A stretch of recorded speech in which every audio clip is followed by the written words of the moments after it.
Hi, thank you all so much for waking up early this morning. I would like to tell you a story about how my front teeth ended up on a concrete floor. So, Pippi Longstocking was a 9-year-old girl. She was brave and playful and unconventional and superhumanly strong. She had red hair and freckles, and all the things that she was, I wasn't. I was an extremely shy kid. I didn't look people in the eye when I talked to them. When I wanted to make friends, I had a hard time doing that because every time I finally got up the courage to walk up to other kids I didn't know, my legs turned into jello. And when a teacher asked me a question in class, I just kept silent and stared at my hands instead. There was nothing my mom and I loved to do more together than read. Every night we would run upstairs and we would crawl into bed and she would read to me until her voice got all raspy and weird sounding, and then still I would ask, no, your voice is fine, please keep on reading.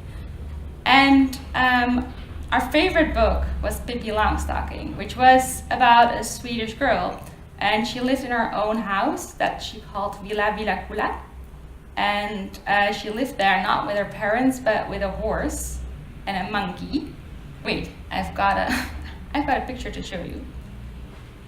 How do I do this? I want to show the horse and the monkey. So the monkey was called Mr. Nielsen. And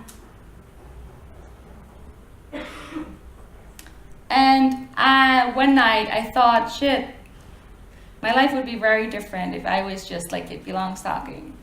And then I thought, what if every time I am anxious or scared to walk up to other kids, I just imagine that I'm Pippi Longstocking. So the next morning I asked my mom if she could make braids in my hair the way Pippi had, and if I could always eat spaghetti the way Pippi does with scissors. And I made it a point to always wear unmatching socks because that's what Pippi had as well.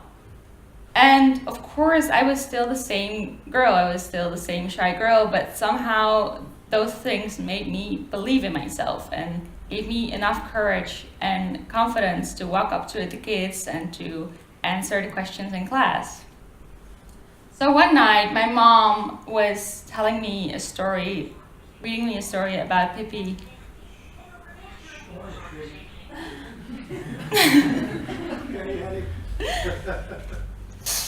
My mom was telling me a story about Pippi flying from a mountain because 2 thieves stole money from Pippi. Pippi was super rich because her father was a retired pirate, and he turned his life around at one point to become the king of cannibals. So that's why he was super rich, and then he would send suitcases full of golden coins to Pippi, and Pippi was super rich and she would do all these fun things like buy up a whole candy store for all the kids in town. Anyway, my mom was telling me the story about how Pippi was able to fly off a mountain to catch the thieves that stole the money from her. And before I continue, oh, that's me, as Pippi, with my Mr. Nielsen. But before I continue the story, you have to know that my mom was an extremely good reader. She was a student to become a teacher at the time, and she was working in a kindergarten. So part of her job was that she read to kids all day. And when she was doing that, when she was reading to me, she would use all these different voices for every character, and she would pause at the right moments, and she would whisper when things got a little bit more scary. So she could really transfer you to another place at that moment. And she was such a good reader that I think if she would read Marcel Proust to us all right here, right now, we would still hang up on her lips and beg her to not stop reading that pretentious, boring book. Anyway, my mom was such a good reader that when I was listening to the story of Pippi flying, I could feel the air going through my hair and the feeling of freedom that I imagine comes with flying. So the next morning, I asked my mom at breakfast, "Mom, can I fly just like Pippi can?" And she looked up at me and said, "No, you can't. Please finish your breakfast, eat your apple, blah, blah, blah, blah." And of course I knew that my mom was right. I knew that I couldn't fly, yet I also knew that I could. I was in this in-between world, which I like to call imagination. And as a 4-year-old, it was just a lot cooler to believe that imagination part than my mom, and thereby the truth. So that afternoon, I thought, I'm gonna prove mom and the truth wrong. I'm gonna show her that I can fly. So I got my little chair out of my room and carried it to the top of the stairs. And right at that moment, my brother walked out of his room and he looked at me and sensed I was doing something immensely stupid. And before he could snitch on me and call for my mom, I sat one foot off the chair and I looked into the sky, not noticing the floor beneath me, and I jumped. And this was 22 years ago.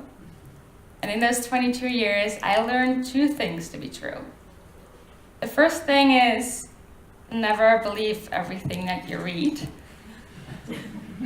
And the second thing is that the power and importance of reading and imagination is often overlooked. And even though I know these 2 things to be true, I still don't know a lot of things. I have a hard time understanding a lot of things. So to understand those things and figure those things out, I read. Sometimes it's nonfiction books, like when I was invited to do this talk, I couldn't sleep that night and the night after that because speaking in public makes me nervous. And I've never done this before, and I had no idea how people can talk for 30 minutes straight to an audience. So at 4 a.m. I still didn't sleep, and I thought, you know what I'm gonna do? I'm gonna order some books about public speaking. So they will tell me how I can do this. They probably will explain this to me. Because I still felt, again, like that 4-year-old standing on top of those stairs. But I knew that this time just wearing braids and unmatching socks wouldn't be enough to give me the courage to stand here today. And this time, instead of looking at the sky and not noticing the concrete floor, the only thing I could notice was the concrete floor. So sometimes it's nonfiction that I read that help me figure things out, and sometimes it's fiction. Actually, it's most of the times it's fiction. And as a 4-year-old, that meant that a fictional character made me believe in myself. And now it means that it just teaches me a lot, things that the news or my parents or school or whatever can't. And sometimes when I read books, it feels like the author reaching out his hand to me and saying, "Hey, I get it. I've been through this before. I can explain it to you. And while I explain it to you, I just sit next to you and let you know that you're not alone." And because I really like to have that feeling, I decided bit more than a year ago to create an Instagram account. It's called Lees een Boek, which is Dutch for read a book. Because I wanted more people to experience that feeling, and with Lees een Boek, I try to make people read more, show people why reading is cool. And I do that in different ways. I do that by just showing them what to read. This is a cool book, by the way. You should read it. Or I do it by humor. This is not a real book. I don't know what would be in it, but it's not a real book. And I also do it by telling people things about the fact, for instance, that Tupac was actually a poet, and at one point he made his poems raps. So I try to make literature and poetry more accessible for everyone. And while preparing for this talk, I asked my followers, okay, so what was the thing that made you follow Lezenboek? And mostly, why haven't you still unfollowed me? And I got a lot of answers, and the thing that kept on coming back was the fact that they said, because you share quotes and passages from books that inspire you, and that inspires us. And I do that every morning. I share on Instagram a story, and that story is a quote like this. It can be a quote like this, but I can also share quotes about life or love or whatever. This is a beautiful quote by the Nobel Prize winner from literature. But in the end, stories are about one person saying to another, this is the way it feels to me. Can you understand what I'm saying? Does it feel this way to you too? And I think that really is, or at least it is for me, what books are like. And I also share every week on my feed, I share a quote about books and literature. So in my story, I share quotes about everything, but in my feed, once a week, I share quotes like this. And this is a quote from a book I just read. It's called There. She makes me read her Indian stuff that I don't always get. I like it though, because when I do get it, I get it way down at that place where it hurts, but feels better because you feel it. Something you couldn't feel before reading it. That makes you feel less alone and like it's not gonna hurt as much anymore. And I get the most likes actually on quotes like this. And what I at one point thought, people like these quotes. What if I put all these quotes or a lot of quotes on paper, print it out, and then put it all around the city of Amsterdam? So I did that. As you can see, I do that here with glue. And I do that mostly not only because I want to let more people know about Lezenboek, but also because it's just nice that when you go to your work or whatever, and every day you go in the same way and everything's the same, and at one point you see something different that can inspire you or make you feel something, and that's mostly the main reason why I do it. So I do things like this and this and this, and people seem to really like it. People take pictures of it and share it on social media, and even at one time a famous Instagram poet, they call it Instagram poets now. Instagram poets are just the new kind of poets that got famous because of Instagram. At one point he was in Amsterdam and he took a picture of my poster. And I saw that months later, but it's just cool that not only the people like it that follow me or the people on the streets, but also the authors themselves. So, yeah.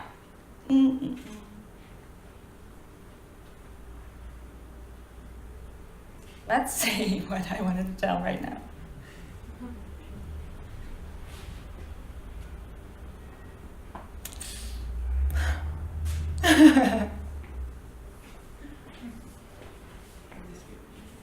No. Ah, yeah, I know it. I remember it. Okay, so not the only benefit is that reading can make you feel something or can make you feel less alone. It also has a lot of health benefits.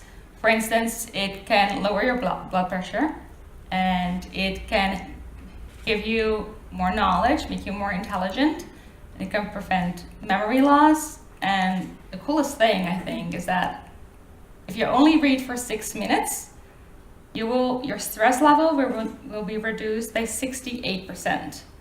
So, in other words, if you hate meditating, read a book.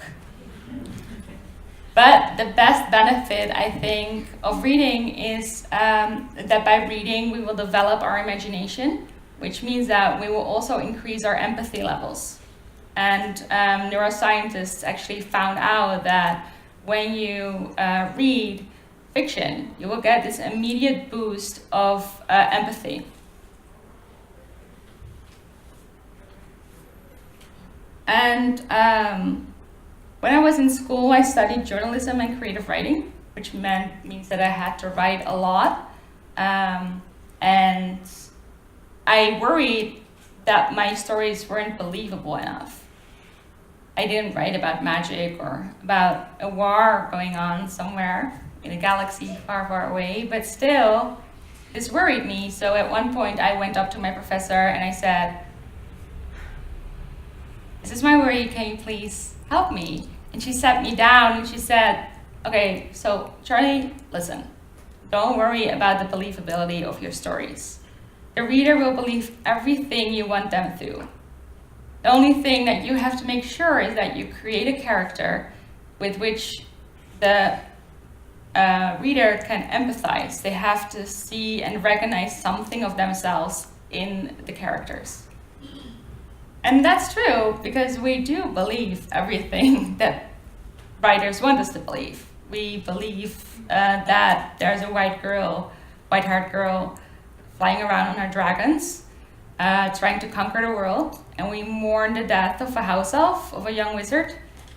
And it's pretty strange how we didn't even question how Daenerys was able to walk through that fire without having one scratch, and how she is the mother of dragons, even though that she is a human being, and how we mourn the death of a house elf, although we've never even met a house elf and probably never will.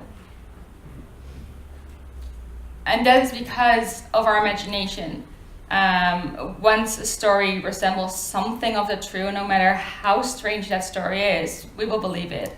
And imagination of kids is very strong, but we can develop that imagination too, because and we do that by reading.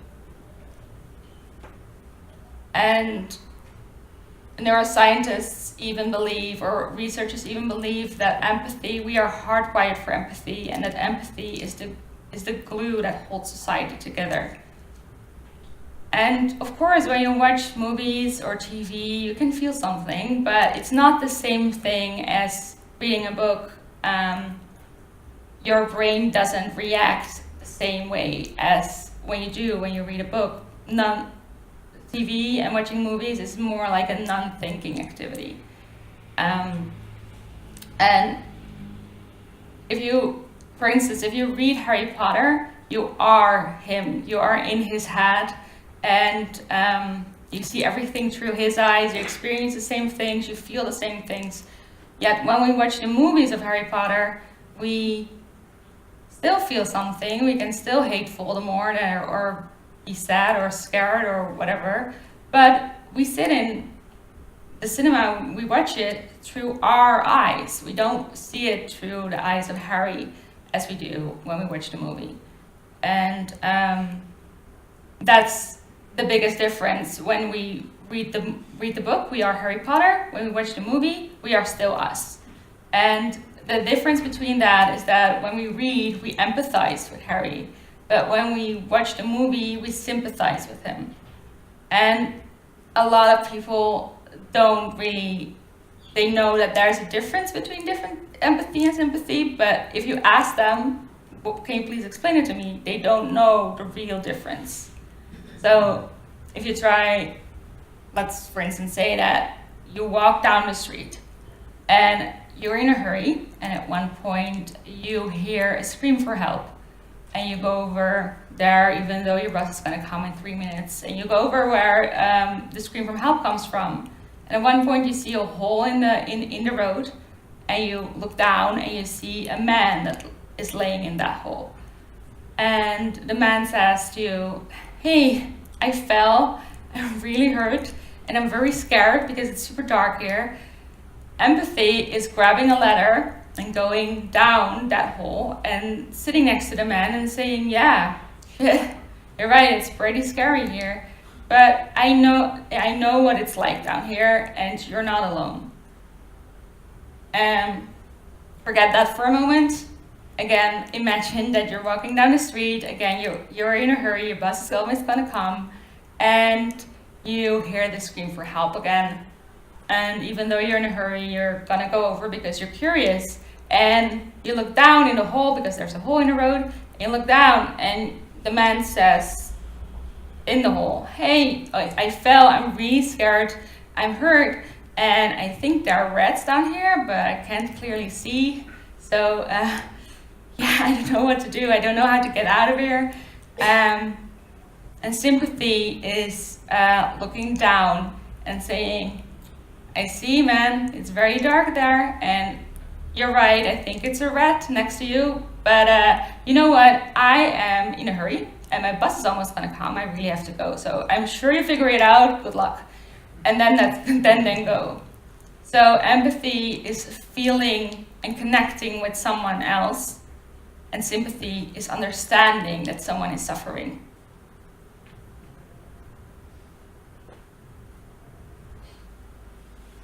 Now, not only reading can give us that feeling of empathy or give us that boost of empathy, storytelling and stories can do that too. And they do that in a way that is very good, but can also be extremely powerful and thereby dangerous. And once there was a psychologist at Princeton University who thought as well, okay, I want to know how powerful is storytelling, what's happening with our brains when someone is telling us a story. And he decided to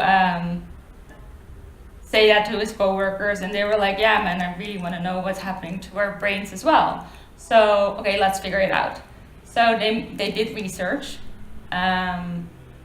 They let people watch movies, and they let people listen to a story. And at the same moment, they connected their subjects to an MRI machine, so they could measure the brain activity of the people. And at one point, they said to a girl, okay, you can go into a room, please tell a story about you going to prom. She said, okay, I will do that. I will tell a story about me going to prom. And they put 11 listeners in another room. And they said, just listen to this story. And while the girl was telling her story about her going to prom, they measured her brain activity, and they also did that with the listeners. And they found out that while the girl was telling that story, a part of her brain lit up, and then they looked at the brains of all the listeners, and with every listener there, so all of them, the 11 listeners, the same part of their brains lit up. So they mirrored each other. They felt kind of like the same thing. And in a way, they also all experienced the same feeling. And then later on, they thought, okay, let's see if this really has to do with the fact that it's just storytelling, or does language also involve with this? So they asked a Russian woman, okay, so now you tell a story, but tell it in Russian. And they had the same 11 listeners, and they all couldn't speak Russian, so they didn't understand what she was saying. And while the Russian woman was telling the story, a part of her brain lit up, but nobody's brains lit up the same way because they had no clue what she was talking about. So they said, okay, that research has failed. Can you please do it again? Now tell the story in English, the exact same story. And she said, fine, I will do that. And she told the same story, and again, their brains did the same thing as with the girl that was telling the story about her prom. Again, the brains mirrored each other, and they synced at the same time. They synced with each other. So they kind of like, it was like a mind melt. And the woman that was telling the story could, when she was telling it, a part of her the emotional part of your brain, when that was lighting up, it was the emotional part of the brains of the other people as well, which meant that she could just she can plant ideas and thoughts and emotions into the listener's brain. So I can do that to you now as well. And as I said before, it's really cool. I mean, stories can give us power. They make us feel heard. They make us feel less alone. They can give us more knowledge. But yet the other side, it's also pretty dangerous because they can also rob people of dignity, and they can create monsters of people. And you can do that by just repeating the same story over and over and over again, and making sure that that story is incomplete and negative. And at one point, if you tell that story enough times, that's the only thing that we will know, so thereby it's the only truth. When I was a kid, I wasn't only obsessed with Pippi Longstocking, I was also obsessed with Africa. I have no idea how that obsession came, but I was obsessed with Africa, and I kept on asking my mom, so Mom, let's go to Tanzania. Mom, what about Kenya? And she said, no, we're not going to Africa. Okay, just wait until you're grown up and you can go by yourself. And I thought, okay, fine, we're not going, so I will just travel in my mind. I will get books at the library, and it will somehow be the same. So we went to the library because my mom was okay with that. And we looked in the whole kid department, and I can still remember the feeling of searching every single shelf but not finding not one novel about Africa. There were a lot of novels and books about kids from America and West Europe, but none about Africa. At one point we found one very small book. It was an informational book, and it had kids on the cover, pictures of kids on the cover with big bellies that were from starving, and they looked very sick. And the book contains all these stories about how everyone in Africa was sick and had diseases, and there was always war going on. And this was the only story, the only book that we as Western kids had about Africa. And at one point, if you read that, and then when you're older, or every time when you watch TV and see a news item or a UNICEF commercial, every time they tell the same story, that will become our only truth of Africa. So at one point, we think that when someone says, I'm from South Africa, we will immediately have pity with them, not understanding that you also have modern cities in Africa and people that have, just like we do, no idea how it is to live in refugee camps. But my mom was very smart, so she thought, okay, yeah, stories it can be very harmful to only know one side of a story. So fine, if there's no book about Africa, we will make our own book. And we did that. We did that by, at first I had no clue how we were going to make our own book if I didn't even know anything about Africa. One day my mom said, okay, Jelly, put your shoes on, put your jacket on, we're going. And I thought, yes, we're going to Africa. But we didn't. We went to a traveling agency. And my mom said on our way there, okay, whatever I say, don't interrupt, be quiet, and just go along with everything I say. And I thought, okay, sure, I can do that. And when we were inside, we sat down, and my mom told this story about her and me going to Tanzania and Mozambique and Kenya, and how she was a teacher, so I would be homeschooled, and how much we were looking forward to our trip together. And I sat next to her thinking, are we really going? And also thinking, she's always saying that we're not going to Africa, so probably not, but what? And the woman that was helping us was frowning as well when hearing this story, but my mom can be very convincing, so she believed it. And then my mom said, so yeah, I have one problem and I hope you can help me with that. we don't have any books about Africa. We can't find it, and I really want to know more about the culture and about the country and the people. Can you help me with that?" And the woman said, "Yeah, sure, I can help you with that." So she went to the back of the store, and 10 minutes later, she came back and she had these 2 bags filled with plastic bags filled with folders and brochures and even a National Geographic. And she said, "Well, have a good trip. If I can help you with anything, I'm planning a trip, please tell me." And my mom said, "Sure, we'll be back in 2 weeks," which we weren't. We never went back. And my mom was reading all these books, brochures, things, and she was telling me she was making kid stories from that, and she was telling me those stories. And then I made my own book, and I wrote all these little notes in it, which were unreadable since I was 5 or 6 years old. And I put in all these pictures of people that lived kind of like the same daily life as we did, with cars and schools and people that lived in modern cities instead of refugee camps. And I called that book the Different Kind of People book from different parts of the world. And I still have it, but I couldn't find it, otherwise I would have shown you. So one thing that I learned the most from reading is that nobody is ever one single thing. We are not the best thing that we ever did or the worst thing we ever did. And murderers are not just murderers, just like heroes can be villains and villains can be heroes. And Africa is not just a UNICEF commercial. Okay, so let's go back to the story that I haven't finished from the start. 22 years ago, I decided to jump, and of course I couldn't fly.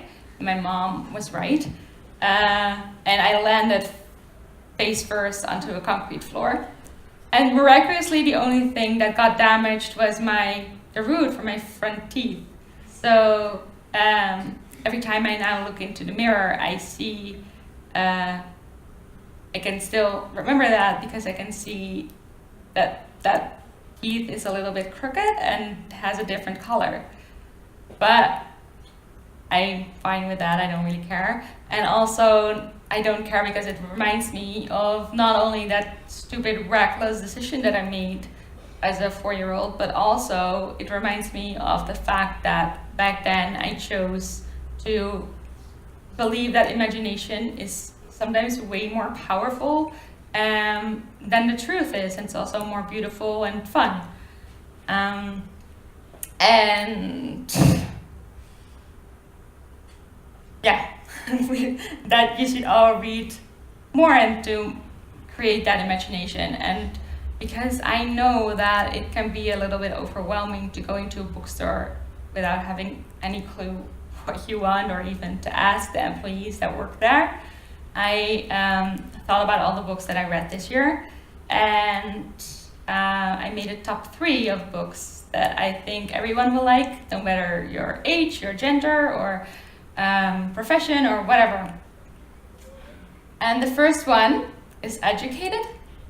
It's called Educated, it's by Tara Westover. It's a memoir, and it's about a girl, Tara, who grows up in a Mormon family, but it's not just a Mormon family, but it's also a surviving family, in a way that her father believes that the government is after them and is spying on them, so he decides to not give a birth certificate to all of his kids and not let them go to school. So the first time Tara Westover goes to school is when she's 17 years old. And somehow she's so extremely intelligent that she ends up in Cambridge and in Harvard. And she wrote a story about that. And although it's called Educated, I mean, it's about the fact that she got educated, but it's more about the loyalty that you have for family and the loyalty that you have for yourself and how those things can be conflicted sometimes. This is a beautiful book. So if you don't know what to read, read Educated. The second one is a novel. It's called There, and this book contains stories about, I think, 12 different characters, but all these characters are Native Americans living in a modern America, and they all have very different voices. And even though I'm not a Native American, so I don't carry that hurt with me and the trauma with me that they do, somehow all these voices are so different that you will feel connected with them or even feel understood by them. At one point, you have all these characters. At one point, they all come together at one event, and something happens. But this is a very beautiful book. So this is my second book that I would recommend to everyone, and my third book that I would recommend to everyone is Born a Crime by Trevor Noah, who you should maybe know from The Daily Show. It's also a memoir, autobiography, something like that.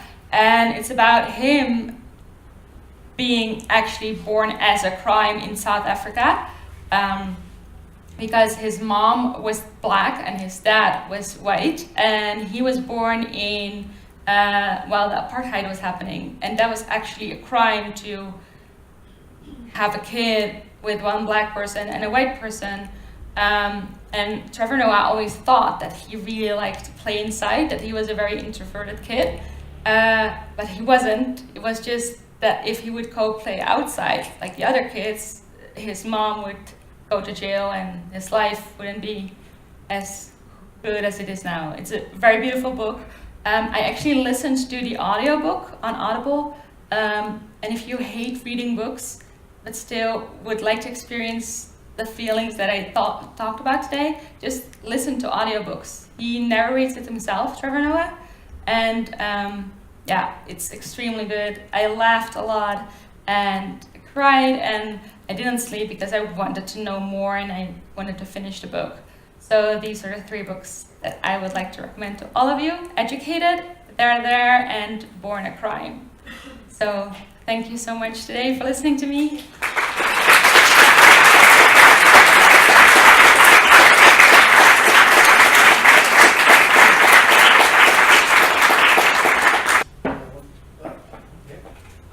First of all, love the shirt. Thanks. Number two, okay, comparing who you were as a 4-year-old girl to who you are now as a full-grown adult, how has the experience of reading changed for you?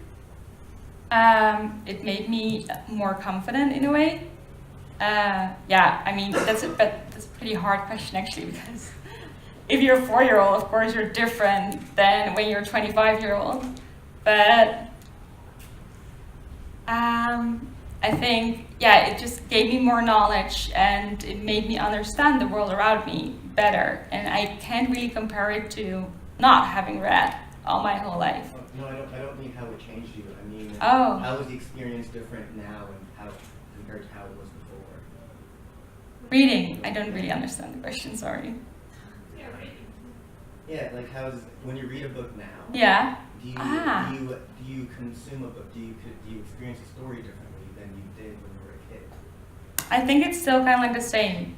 I think the biggest difference is that we now have smartphones, and thereby that means that I can get more distracted easily. But I think I actually consume books the exact same way as I did when I was a kid. I can really go into it and lose myself. I don't think that really changed. I have a question, and first of all, congratulations for your presentation. Thank you. I really enjoy your storytelling. Thanks. And actually, that is a little bit also what I'm interested in. How did you develop the story of your experience landing on the floor and creating this presentation today? How I developed my story to... How you develop that story, or how you develop that experience into the story that you can tell, all these learnings and also all the experience that you read and enjoy in the book that you now connected to empathy. How did you get into that? How I made everything connect with each other. Well, I think the first reason is that I studied journalism and creative writing, so this is something that I have done I should have been doing for 4 years because my study was 4 years, but actually it took me 6 years. So I've been doing this for 6 years for school, but I've also been writing as a job since I was 15. So I think it comes a little bit more natural, but mostly what I do first is think about a personal story and then about what I want to tell, about the main subjects that I really want to tell, and that was empathy. Empathy is very important for me, and I think for the whole world. But and then I somehow made that meld into each other. I can't really explain how I did it. I think just make it all. First, you have a personal story, then you think about the things that you find very important, and you kind of like find something that connects the things with each other. So I hope that somehow answers your question. One final question. I was just wondering, actually your talk reminded me of something I used to think as a kid, which is that I remember feeling super perplexed by the fact that people as an adult read things that are not stories. You know, like what are these books that don't have magical characters in them? What's the point of reading that? And that's the reason why I very late actually started to read nonfiction. And you said you read mainly fiction, but I was wondering if you have some nonfiction favorites. Nonfiction favorites. So I'm the same way as you are, because when I was a kid, my mom studied to become a teacher, and I remember she was writing her thesis, and she had all these books with her, and I said, "What's this about? What's this about?" And she said, "It's not for you. You will not understand. It's not a story. Blah blah blah." And I thought, okay, well, what's a book if it's not a story? yeah, what's this? Good luck with that. So I mainly read fiction because it helps you relax more. But a non-fiction recommendation, I now read The Power of Vulnerability from Brené Brown. And that's really good. It's really good. And I would recommend that one. And I read this year The Four Agreements by Don Miguel Ruiz. And it's a little bit more spiritual, but yeah, I still think that's very, very beautiful. He talks about that there are 4 agreements in life, which is the first one is never assume things. The second one is always do your best. The third one is, do you remember what the third one is? I'm asking my mom, she's sitting there. She read it as well. It's on the spot now. Try to be undercover. It's about never assume things, always do your best. The third one was no.